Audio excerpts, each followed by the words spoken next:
जी बिहार में लगातार इस कोरोना काल में भी क्राइम के ग्राफ जो है लगातार बढ़ते जा रहे हैं। आज बक्सर में भी बैंक डकैती होती है, कुछ दिन पहले पटना में हुई और अब कल एक ज्वेलरी दुकान में लूट हुई और हत्या है। क्या कहेंगे सरकार जो है, जो भी सत्ता पक्ष के लोग हैं, सिर्फ चुनाव में लोग व्यस्त है लेकिन क्राइम की तरफ ध्यान नहीं जा रहा है। नहीं, देखिए ऐसी बात नहीं है।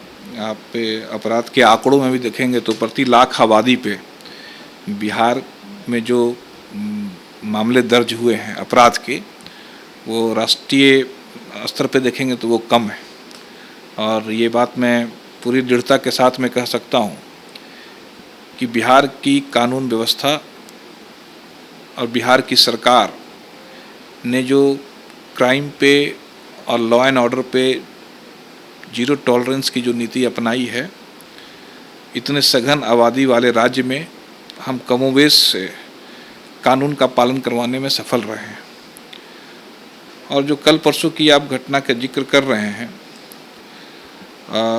घटनाएं हुई हैं तो इसे प्रशासनिक विफलता या शासन की विफलता नहीं कहा जा सकती है। आप जल्द देखेंगे कि इन मामलों का अनुसंधान और अन्य कार्रवाई, बिहार में कई ऐसे केस हुए हैं जहां बड़ी बड़ी रकम भी अगर लूटी गई है तो उसे वापस भी लिया गया है और उसका पूरा निचोड़ निकाला गया है। अपराधियों का गिरफ्तारी हुई है, वापसी हुई है। तो ये घटनाएं को आप बहुत बड़े स्तर पर नहीं देख सकते हैं। नेताओं का कहना है, प्रवक्ताओं का कहना है, जो सरकार वर्चुअल रैली, चाहे बीजेपी के लोगों या नीतीश के लोगों वर्चुअल रैली में व्यस्त हैं, कोरोना की फिक्र नहीं है। कोरोना के आते लगातार इजाफा हो रहा है। उनका कहना है जो राजद के साथ बिहार की जनता खड़ी है, सरकार अब चुनाव मतलब पहले सरकार को जनता को देखना चाहिए कि चुनाव करिए। आप लोग आरोप भी लगा, आप लोग चुनाव के मूड में आ गए हैं लेकिन जनता को नहीं देख रही। कोरोना का डर है इसीलिए वर्चुअल रैली हो रहा है। नहीं, अब तक तो कई बड़ी बड़ी फिजिकल रैलियां हो गई रहती, कई यात्राएं निकल गई होती।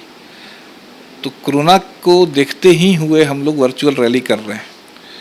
और मैं अपील करूंगा सभी लोगों से कि वो इसी तरह संवाद का माध्यम अपनाएं, क्योंकि 2 गज दूरी ही काफ़ी नहीं है। अनावश्यक के हम लोग घर से बाहर नहीं निकले, ये भी आवश्यक है। और इन्हीं बातों के लिए वर्चुअल रैली का सहारा लिया गया। मनोज जी, राजद ने सीधे तौर पे आप एनडीए पे हमला बोला, कहा है जो सरकार और बीजेपी के लोग वर्चुअल रैली में व्यस्त हैं लेकिन उन्हें चुनाव की चिंता है, जनता की चिंता नहीं है। क्या कहेंगे? आरजेडी के पास कोई समझ तो है नहीं और ना पुराने पीढ़ी के पास में थी और ना नई पीढ़ी के पास में। नई पीढ़ी को कोरोना काल में जो संवेदनशीलता दिखानी चाहिए थी वो बिल्कुल असफल रहे हैं और इसलिए इनको वर्चुअल रैली की अहमियत समझ में नहीं आ रही। ये तो जंगल राज वाले लोग हैं, किसी व्यवस्था में, किसी प्रबंधन में इनकी कोई आस्था है नहीं और कोरोना काल को भी ये एक आम दिन की तरह देखते हैं।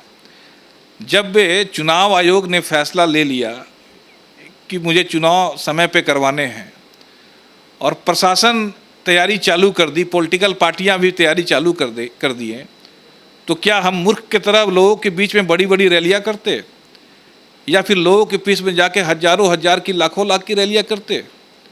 तो ये मूर्ख लोग हैं। इसलिए कहना है जो आप कोरोना से बचने के लिए जनता को वो चीजें नहीं दे पा रहे हैं, बस आप चुनाव में व्यस्त।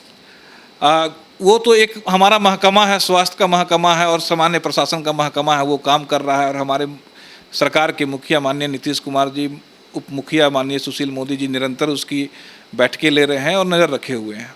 हमारे स्वास्थ्य मंत्री मंगल पांडे जी लगातार एक सिस्टम बना रखा है कोरोना का अप टू डेट के लिए। और बिहार में जो संक्रमण जो काफ़ी कम रफ्तार से बढ़ रहा है राज्य के, देश के अन्य राज्यों की अपेक्षा, वो आंकड़े गवाह है कि बिहार में हम लोगों ने किस तरीके से कोरोना की स्थिति को काफ़ी हद तक काबू में कर रखा है। और अगर हम साथ साथ में अपने अन्य कार्यों को पूरा कर रहे हैं तो इसमें विपक्ष के दलों के पास में कोई ऐसी सोच है नहीं, इनके पास में प्रबंधन की कोई क्षमता नहीं है। तो खिसियानी बिल्ली खम्मा नोचे वाली बात है इनके साथ में।